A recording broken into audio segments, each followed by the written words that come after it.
Hey, everybody. Welcome to the HIT.OR.DIE podcast. Here with your host, Jake Saldati and Chad Rawford. It's Thursday, April 1st. Opening day In the big leagues. We posted the other day, Connor Brogdon made the opening day roster. Congratulations with the Phillies. And then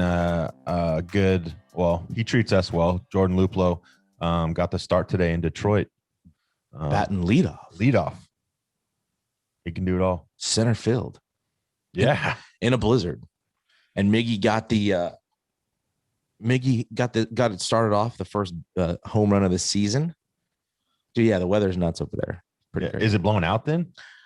Well, he thought it was a double, right? So he hit it off the bat oppo, and he's running hard he slid into second base. He slid into second. Yeah. And it's a homer. Yeah. Oh, I got to see that replay. Yeah. And I'll post it. I'll put it on here. But yeah, man, thanks for everybody for checking in. It's been a couple weeks. We're both really busy. Yeah. We have real jobs. Yeah. And then we have coaching jobs. Yeah. It's been so our free time is, which makes it nice to have all the coverage that's been going on, which I know you commented about. just share the coverage. Yeah. Just right. That's it. Just no hating, right? I wasn't hating at all. I was just, it's awesome. It's seriously. It's great never that been there's any coverage, more, but there's more than one game out there. Right. That's it. I think we were playing. I didn't see it till after the game, but it's great to see everybody posting stuff, seeing highlights, seeing all kinds of teams playing. I love it. And again, for people in other areas, other sections, other states, if you're listening, send us stuff, or if you post on Twitter, tag us to it. Kid hits a bomb, makes a great play, pitcher has a good game, whatever it is. If you're Sac Joaquin, if you're in Oklahoma, you're in Texas, just if you post something, tag HIT.OR.DIE. We want to see it and share it and like it and get it to our audience, wherever you listen. So speaking of audience, shout out Switzerland. You know what? New to the map. No, my brother played baseball in Switzerland, and I wonder if his house brother or whatever, you live with a family. Perhaps. I don't know. Tom Enns is his name. Maybe that's him. Shout out to him. If it's him, that's the only person I know in Switzerland. So I saw it on there and I was like, oh, Switzerland. That's who I'm assuming that he might have, I'm friends with him on social media. So maybe he saw a little clip, but yeah, why not add another country to our yeah, it's awesome. It's pretty cool. We just wanted to get that out there. Again, like, share, subscribe to the podcast. Got it on Spreaker, Spotify, iTunes, iHeartRadio, where all podcasts are heard. And again, like Chad said, we're both coaching, so limited time. We haven't really been able to cover any games. So we'll do as much as we can when we can. But again, there's a lot of outlets out there covering games locally. So be sure to check them out. Again, it's awesome for the Valley. We didn't have this. I mean, there's nothing in the Fresno Bee.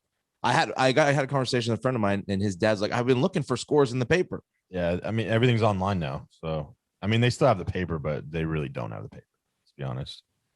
So, yeah. Anyways, we're going to start the show here with a little update going around the colleges in the area.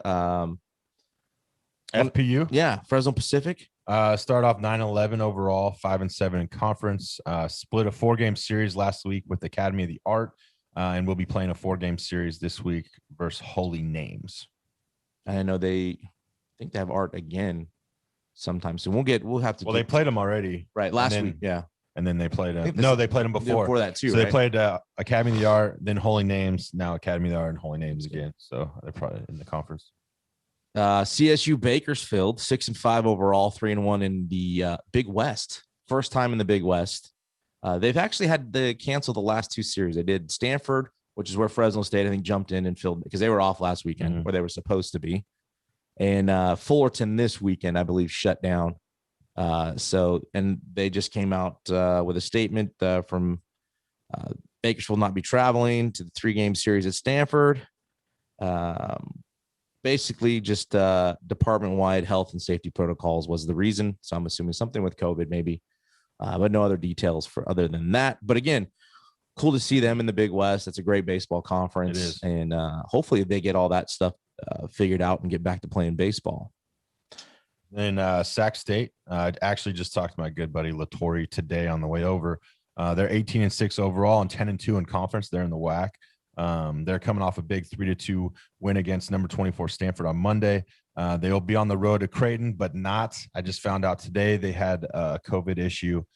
They will not be traveling to Creighton this weekend, which he's really bummed about because their home field's TD Ameritrade. So they're not traveling. That was a 4-game series too, I think. I know. He's that'd have been a fun trip to go. Yeah, so they're I'm not quite sure. I lost them a little bit over the phone if they're trying to get somebody in for that or not this weekend. But as of now, this weekend is canceled. That sucks. Like, that would have been a good trip. That would have been that ballpark's back. Yeah, that's cool. Imagine that. That's our home field's TD Ameritrade. Yeah, no big deal. Yeah. Well, Creighton's, and it's literally right across the street. I know. Fresno State softball. Let's shout out the softball program. They're 17-7 right now.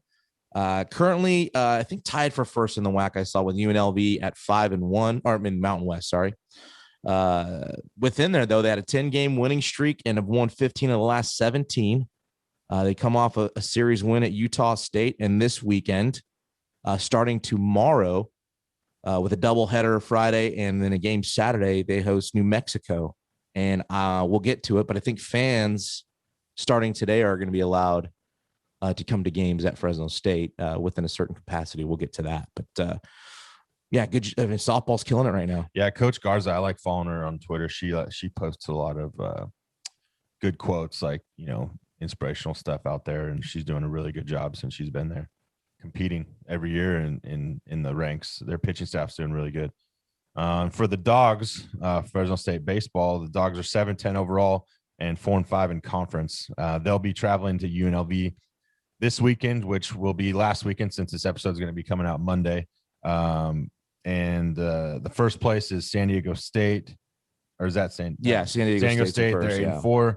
UNLV's in second at 6-6. New Mexico's third, and the Bulldogs and Air Force are tied for fourth at 4-5. They've played 4 straight 1-run games. So that could be. I mean, that's 7 wins. Could be, 11, 12 wins. And this is what we talked about earlier, is how Fresno State was one of those teams that didn't get a fall.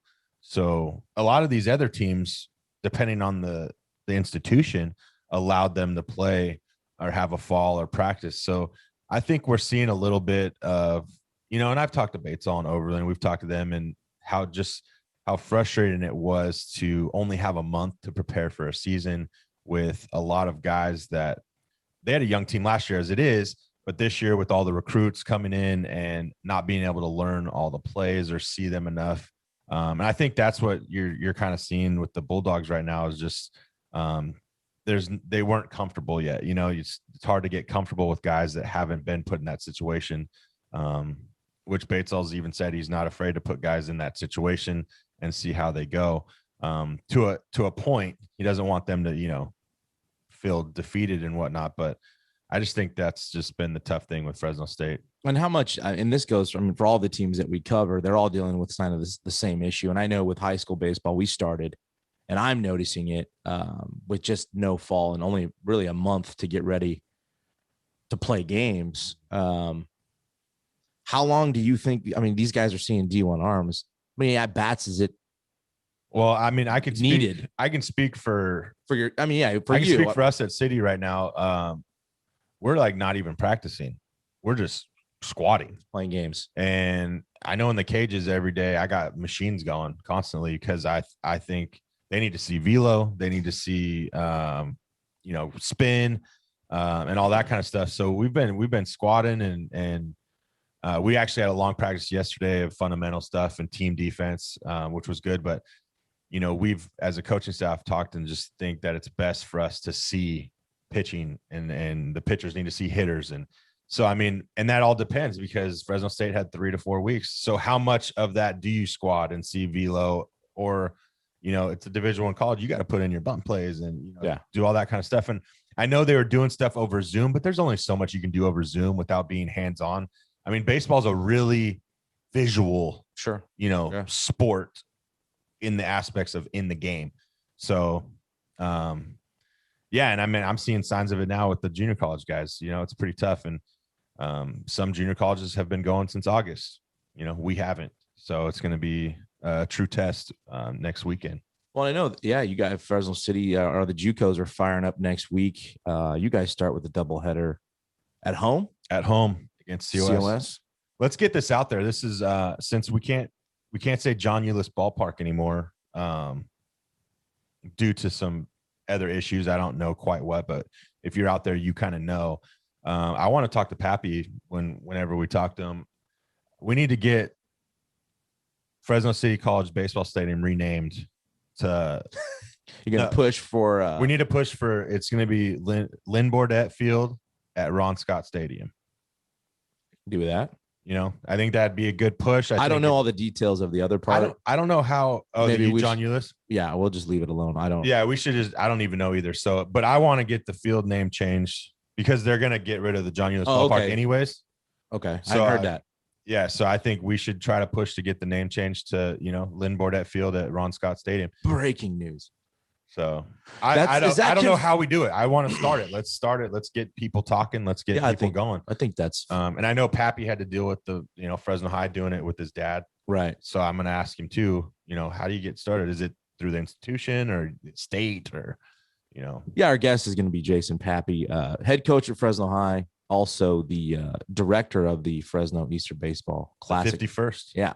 Baseball which just wrapped up last night. Or Wednesday the 31st. Or I'm going to try to get this out Friday. Are you? Yeah. Okay. This will be on Friday. April Fools. there it is. Yeah, there you go.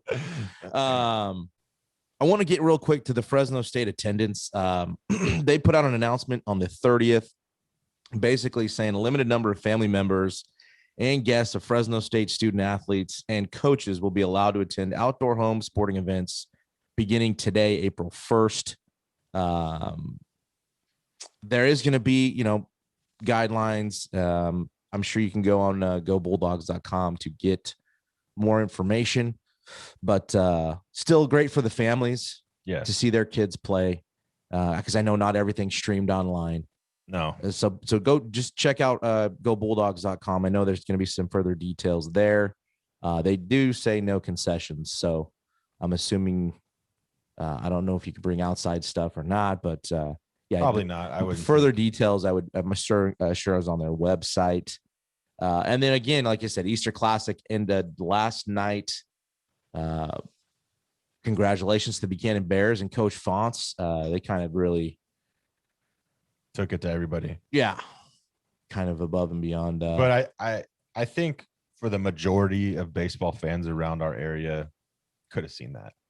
I mean, Memorial. That was a good game. It was a marquee matchup, and in 7 innings. I mean, like it wasn't decided, right? No. That took a big hit to kind of break it open there late. And those guys are going to be the top 2-3 all season, I would think. Definitely. And then shout out Fireball. Fireball won the Fowler Easter Classic, 8-5 win over Fowler High School. That's always a fun tournament. My brother used to play in that at Fresno Christian way back in the day, and beautiful ballpark. Again, people, if you don't know that, and I'm sure most know, fantastic snack bar down in Fowler. But again, congratulations to Fireball winning that one. And I think the Tulare Visalia Pro PT tourney is still being played. But seeing stuff with that, CVC posting scores and Coach Marshall, they've been playing pretty well, off to a good start there, and Carruthers and some other schools playing in that. So I'm sure there'll be more on that as the weekend comes. And I know Clovis Sports Report broke down a big D1 breakdown. Really not much to say. I mean, I didn't have any issues with some of the ranking, but a lot of Bakersfield hadn't even started yet. So, I don't know. I heard Liberty's loaded. Yeah. Stockdale's going to be good. So kind of interesting to see when they start firing up what'll happen in that top 10 in D1. And again, any division, any school, small or big, like I said, if you got highlights, kids playing well or videos, whatever, tag us in it. We want to share it with everybody that listens to the show. We're going to go ahead and get Jason Papi on. Again, Fresno High head baseball coach, was in the Easter Classic final last night for the first time. 1988. 88. So kind of recap the Easter Classic and some of the details that it took to put that thing on and what was different about 2021. I'm sure it was a lot of headache to get some of that stuff going, but No doubt. We'll be right back with Jason Papi.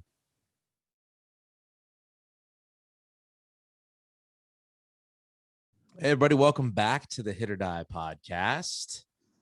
Joining us is a great supporter of HIT.OR.DIE and good friend Jason Papi, Fresno High baseball head coach and the director, owner, operator of the Fresno Easter Classic.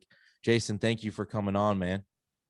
Hey guys, thanks for having me. I appreciate what you do. I mean, you started this thing over a year ago. You're over 100 episodes in, and you've killed it, man. There's nobody even rivaling what you guys do, and the baseball knowledge that you speak on here is awesome. The guests that you've had are unbelievable, and so just keep doing what you're doing. I don't know if you ever hear that, but in today's world, man, it's not like, as you guys know, it's not always that you hear positive stuff. Everybody wants to always let you know negative. I'm here to tell you that what you guys do is great. So thank you for what you do. Oh, thanks, brother. We appreciate it. We're tired of telling ourselves that, so it's nice to hear that. Right. Speaking for himself. And congratulations for getting to the championship game last night. You well deserved. Thank you. 100%. Yeah.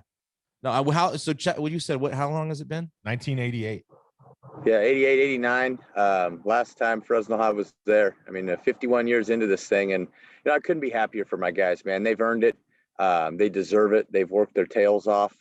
We until a little over a month ago, middle of February, man, we hadn't done anything in 12 months. And a lot of my kids aren't going around the country with no better way of putting it, playing baseball during the pandemic in Arizona and Utah and Vegas and everywhere else. For 12 months, it was tough for us to get better. Usually at Fresno High, we do a lot in the summer. We do a lot in the fall to keep our guys going. And we lost that. And so I couldn't be prouder of how our guys have worked. And when we got back and we started getting after it, I mean, it's a special thing. They're good kids and they work hard. And I truly believe they deserve to be there. And, we played tough last night. Buchanan's a very good team, obviously. And, they were the better team last night. Congratulations to Coach Fonts. He does a great job. They got a great team, but it was a lot of fun. It was fun that was the first time I'd ever gotten to coaching that game with my dad.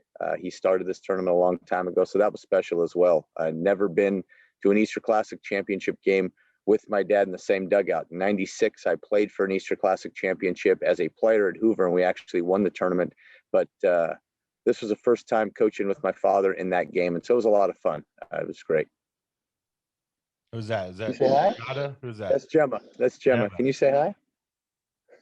Nice. She's ready to go to Disneyland. Yeah, she is. She's like, Dad, let's go. Where's the wrap-up sign?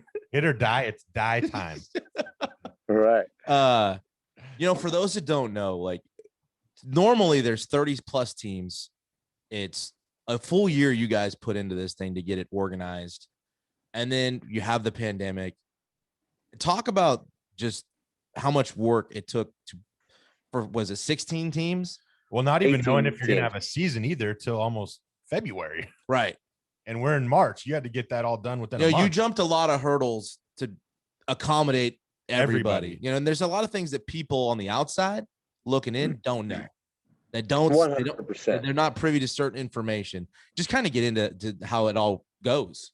Yeah, this year, like you said, we're 30 plus teams every year. We had 36 committed teams this year, and we didn't, like I said earlier, we didn't know we were going to have a season until a month ago, a little over a month ago. And for us and for me to put this thing on, it was a lot of work, because not only did we lose 18 of our teams due to the fact that they could not travel basically outside of their counties, because the restrictions out there right now say that you can only play teams in your county or in bordering counties. So we lost all of our Sacramento schools, our teams that are up in the Shasta Redding area.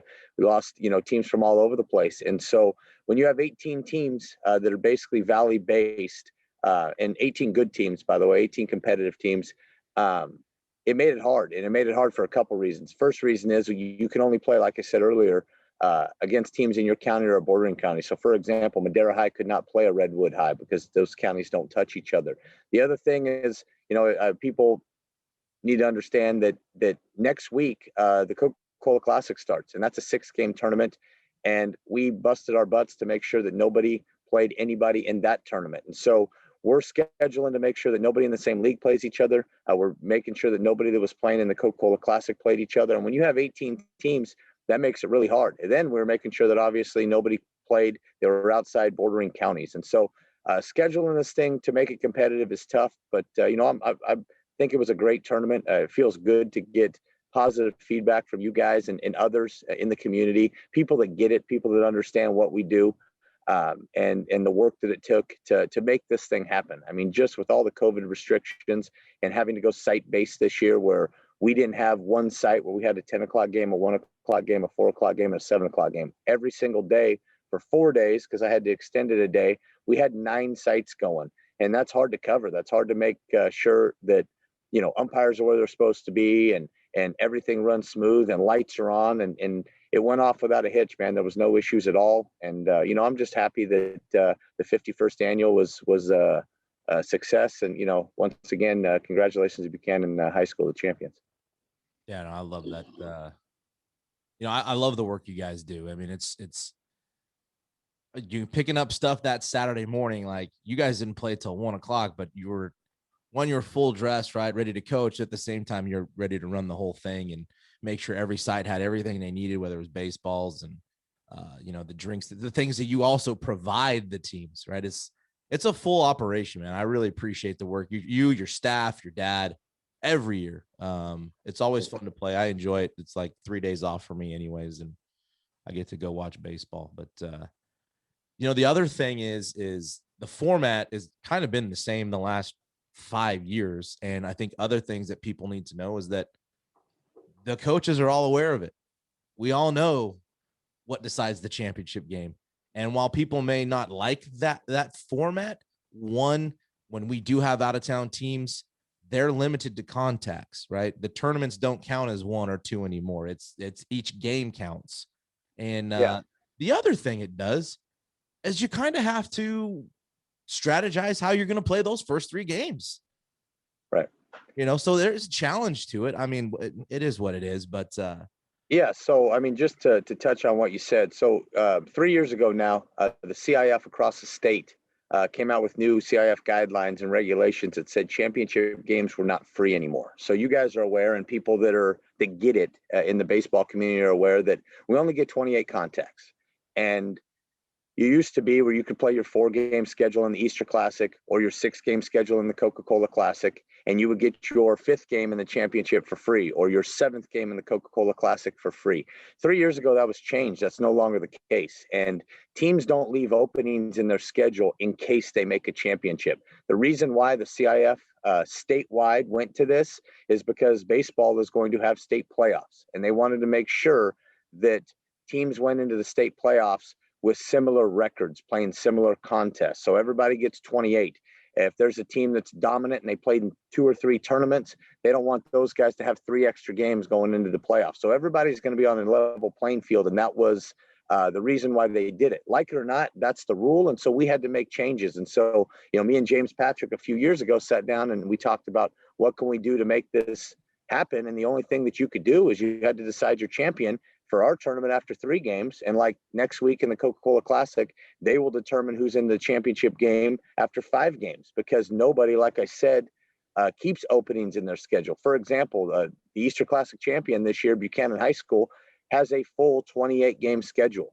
So if we would have played 4 games instead of the 3 and then determined it after 4, that would have been Buchanan's 29th game. They would have been not eligible to play in the championship game last night. So that is why we decided champion after 3, and then obviously we have to change a couple games around to make it work. And it'll be the same format for the Coca-Cola.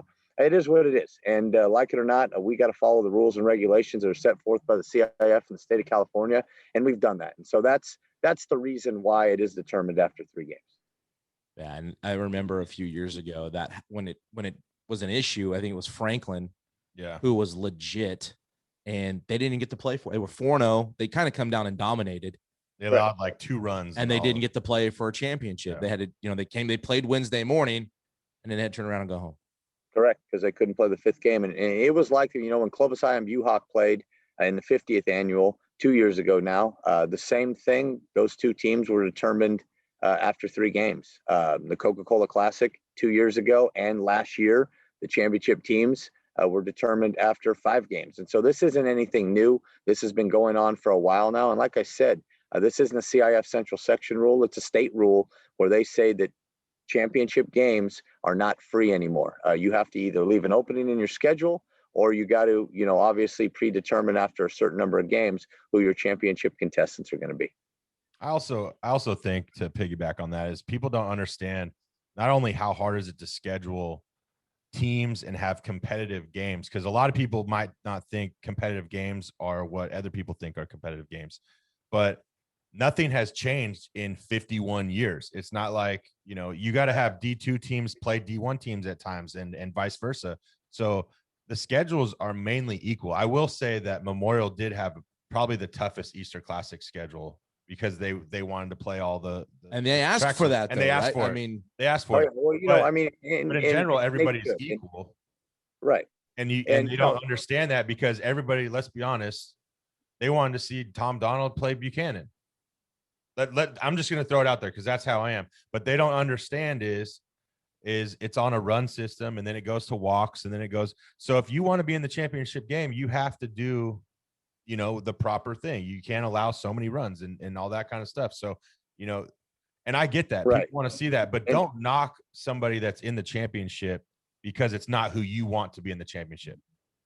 Right. And let's make it perfectly clear. And like I said earlier, I'm scheduling a tournament to make sure that teams in the same league don't play each other, teams that are not in bordering counties don't play each other, and also teams that are playing in a 6-game tournament starting next week, because Chris's schedule went out before mine, making sure that those teams didn't play each other. And me and my Classic committee were able to do that. And that's extremely hard when you're talking about an 18-team schedule. And look at the Coca-Cola Classic schedule. 85 to 90% of the 18 teams that were in this tournament are in that tournament. And so it was really, really difficult. And, I like, you're never going to make anybody happy. And when you're at a school like Fresno High, like where I'm at, I'm proud as heck of my guys. And for anybody that says that we don't deserve to play in that game last night, they don't get it. And it doesn't bother me. It doesn't hurt my feelings at all, because the people that get it know. And I got so many compliments on how our guys approach the game and play the game the right way. And if you look at my first 10 games, we're playing as tough a schedule as anybody. We in our first 10 games of the season, we were playing 4 of the 5 Clovis Unified schools. The only Clovis Unified school that we will not play in our first 10 games is Clovis West, unless we played them in a championship format. We played the number 1 team in the Valley and the number 5 or 7 team in the state in Buchanan last night. And then we got to turn around this coming Tuesday and play Memorial, who's the number 2 team in the Valley and the number 10, 15 team in the state. And so for us, man, for somebody to say we don't play a tough schedule, that's crazy. I put my guys against tough opponents, and we do it for a reason. And so, like I said, I'm proud of my guys, and I don't worry about people that, nobody says anything when you're not in the championship, and we haven't been there since 1989. And when you are, people are always going to have things to say, but our guys deserve to be there, and people that know. And so, we play the game the right way. We play hard, and I'm proud of my guys, and I'll stand up and defend those guys day in and day out. So, that's where I'm at on that. And like I said, our first 10 games, we're playing the Hanford Highs. We're playing Madera. We're playing 4 of the 5 Clovis Unified schools. We're playing Edison in the CMAC. We're playing Memorial. We're playing a tough schedule and a lot of Division I teams in those first 10.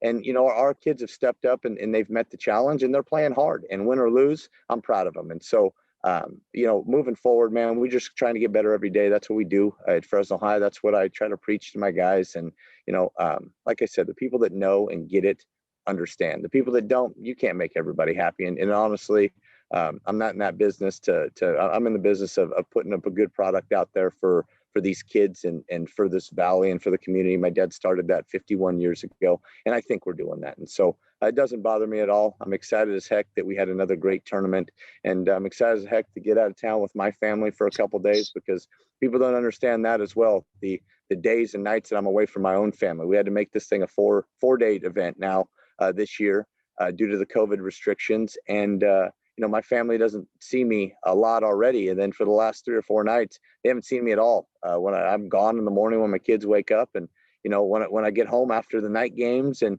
meeting with my committee, they're in bed. And so I'm excited to get out of town with them. We're heading to the happiest place on earth. We can't get into the parks, but we're going to hang out in downtown Disney. I'm going to take them to an Angel game tomorrow night. We're just going to have a good family weekend and be back to spend Easter Sunday with our family as a whole. So I love it. Yeah, we listen. Yeah, we played you guys, and that team the other night. I mean, I get to stay for the whole thing, but that team the other night. Wait, why didn't you get to stay? Hey, let's talk about this. Not trying to, but 20 some odd years, I've never seen this guy even remotely get close to getting tossed. And then I get a call at 7:30 at night, and I'm like, 7:30. The game started at 6:30. I'm like, there's no way he got thrown out. But when I finally got a hold of him around like 8:45, I was like, dude, did you get thrown out of the game? He's like, how'd you know? And I was like, well, you called me at 7:30. I'm like, there's no way the game's over in an hour. And he's like, yeah, I did. And then, but you had a first look at it. It's a funny story. Yeah, well, to be 100% honest with you, I had no idea he even got thrown out until I was the first ejection of 2021, though. It was not, and it was not loud. It was not him going ballistic. I had no idea he got thrown out. I walked over to Coach Third, and I was looking for him, and I think Andy was like, yeah, he got thrown out. He got into it with the umpire about something, and Jake, I've known him a long time. But yeah, I don't even know what happened, but I do know that my man doesn't get thrown out of games. So no. Yeah, in 20 years, I've never been thrown out of a game. I've been warned a couple times. Well, what did you say to him? Get your hands out of your pockets. So I thought he made a bad call. Either way, I mean, and so I said, hey man, I think I yelled at him like, you missed that one, and he ran back to first base to go umpire. And what he thinks is umpiring. He put his hands in. I'm not going to say his name. I know, but he put his hands in his pocket. Now, growing up, and my father, my dad is very old school. And you're working and you're on your job. You don't put your hands in your pocket. You don't walk with your head down. You don't drag your feet. Stuff like that. Well, no umpire puts their hands in their pocket. He put his hands in his pocket, and I yelled, "Get your hands out of your pocket!" from third base, twice. And like 3 hitters go by. We're second and third. And I'm pretty sure there's 2 outs, but our scoreboard goes out, right? Or the outs, at least. The outs were not showing on the board. So he's right in front of me. Behind the man. And if it's 1 out, right, we're down 3 runs at the time, I think. So I'm not going to send him on contact probably with 1 out, but I want to know. And 2 outs, obviously, we're going. So I said, Mr. Umpire, I said, blue. And he ignored me. And I said, blue. He ignored me. I said, blue, the scoreboard's not working. Can you give me the outs? I said, Mr. Umpire, this scoreboard's out. It's not. You got 2 outs? And he just ignores me, flat out ignoring. And Andy's like, what's going on? And so I was going to call time at the plate, and the pitcher went to home, and our guy popped it out and ended up being the 3rd out. And so he's running back to first base, and he gets there. And I'm watching him because I was pissed because I'd never been ignored by an umpire before for something that happened like 3 hitters before. And he put his hands back in his pocket, and I just yelled one more time, get your hands out of your pockets. And I got ran. But what did the report say you said? Apparently I said he was horrible. I'm admitting all of it, what I said. Because I think it's hysterical. Who says that? Get your hands out of your pockets. Well, who puts their hands in their pockets besides But yeah, I said he was a horrible umpire, which is false. Needless to say, I got my first ejection after 20 years. So I'll be honest, I was just upset that, you guys are in that third base dugout at Madera, and those dang dugouts are seriously right in front of the coaches' boxes. So I was just kind of upset and disappointed that I didn't get to chat it up with you for 7 innings. I only got what, 3 innings with you. Yeah. The last time I asked you, I said, hey, come here when you get a minute during the game, and you were that was gone. Then the next time I got over there, I was looking for you, and that's when Andy's like, yeah, he got dumped. I said, I didn't even know what happened. You know, it wasn't loud. It wasn't I didn't even know you got thrown out. And so I just missed hanging out with my boy. Usually you're 5 feet away from him because literally the dugouts and overthrow is going to hit you right in between the eyes over there. So yeah, it's close. We can touch the third baseman from our dugout. Right. And by the way, I just want to tell you, you guys' field looked tremendous. So thank you. It's a little thick, right? You got to hit it to get it through the infield, but it looks good. Yeah, it looks good. It's definitely in the top 10 in the Valley, I think. 100%. The atmosphere in the stadium. Yeah, we're getting close. Nice. We got to get that grass done up, but no, we already know who's number one. Yeah. Hey, we talk about, you guys know Briner and Sons. I think they've sponsored him from. Briner and Son does a great job, and you know I've got good assistant coaches that help out and take pride in it too. Most of them, you know, I don't want to mention any names, but most of them really work hard on that field. You know, usually by the time Pedrozo does not work on that field. Usually by the time we're working on the field, Coach Pedrozo's left already. He's at class or he's got somewhere to go. He doesn't usually make it to the back end of a practice. So yeah, no, I was just gonna say, you know, you're right. You guys played hard. You got a tough group, and definitely deserve to be there. And I thought that night we played you guys. I mean, you played like a D1 team, so you guys could have beat anybody. But well, thank you. And you know that game last night. I mean, we came out. I was proud. Our guys came out. You know, and like I said, in this tournament, we faced Clovis East #1. We were supposed to face your #1. Ended up facing your #2. We faced Liberty Madera's #1, and then you know, from everything I've read, we faced Bernal, who basically is the most experienced guy that Buchanan has, and was their #1. And I felt our guys competed. I felt their at-bats were, for the most part, were good. And, you know, we got a little shell shock there. And in the end, we scored 3 coming out of the gate and, you know, give up 5 and then give up 3 more. And we're down 8-3. But for 7 innings, our kids never quit. And honestly, you know, after that second inning of it being 8-3, you know, we settled down and we played good baseball. And so did they. We dropped the ball for 2 runs. But you know, we competed, and I'm proud of our kids. And it was good to put them in that situation, and they're going to be in that situation a ton times more before we get out of this tournament format. Like I said, we got Memorial on Tuesday, who's an outstanding ball club. We've got Clovis North. We've got Hanford, who was 5-5 in the 6th inning with the #1 team in the Valley, Buchanan, the other night. And we're playing a tough schedule, man, and it's baseball. And if people understand baseball, they know that anybody can beat anybody on any given day. And I harp to my players nonstop that you're not playing against an opponent. And if you need to get yourself motivated to play an opponent, you're in it for the wrong reasons. We play against the game of baseball, and we talk about it daily. You're playing against the game of baseball. You're not playing against an opponent.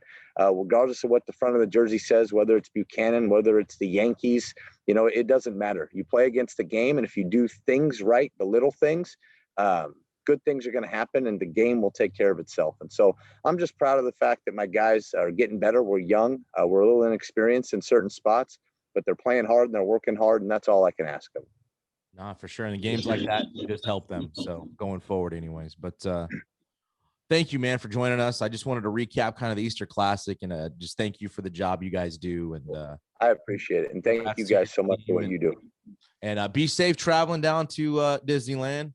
Enjoy it. And good luck in the Code Classic. And then we'll be in touch, brother. I appreciate that. I got my HIT.OR.DIE gear already packed, man. I'll send you guys some pictures. So yeah, I appreciate it. Thank you. Jim, you want to say bye? Bye. Have fun. What do you say? Thank you. Thank you. All right. I'll see you guys later. Thanks so much. All right, man. You got a pat. Man, Jason Papi is such a good guy. I love what he does with Fresno High, and they're more than deserving. If anybody's even gone out to a practice and understands how he practices and how he gets his guys to believe in being a small school that competes at a high level, they don't even understand. It's year after year, man, he gets it done. But just this was more, you know, wanted to recap the tourney, and we were trying to get preview of the Code Classic. We'll get CP on here or Chris Patrick as soon as we can to talk about even his, you know, same issues having to deal with scheduling and sites and officials and all that stuff. Maybe even after the tournament, maybe we'll do the same thing, kind of wrap up the Code Classic with him. And again, congratulations to Coach Fonts and the Buchanan Bears. Fonts, again, love that guy. He's a great coach, and they're going to be the team, man. I know Liberty's going to be pretty good, Stockdale, and then Memorial's, you know, that those 4, man, could be right there. And then, you know, we'll just have to wait and see. It's still early. You know, some teams have not got as much work in as others. So, we'll just have to see how the rankings and or teams level out as we play more games. But again, Chad and I are both coaching, so we'll cover as much as we can. This may be our only opportunity to talk about it. We may not be at a bunch of games, but again, there's a bunch of coverage out there. So be sure to check all that stuff out. And again, if you got anything for us, certainly tag us to it. We want to be involved and share as much high school sports as we can. We just want to thank everybody for listening again. And that's the Hit or Die podcast. Hit or Die.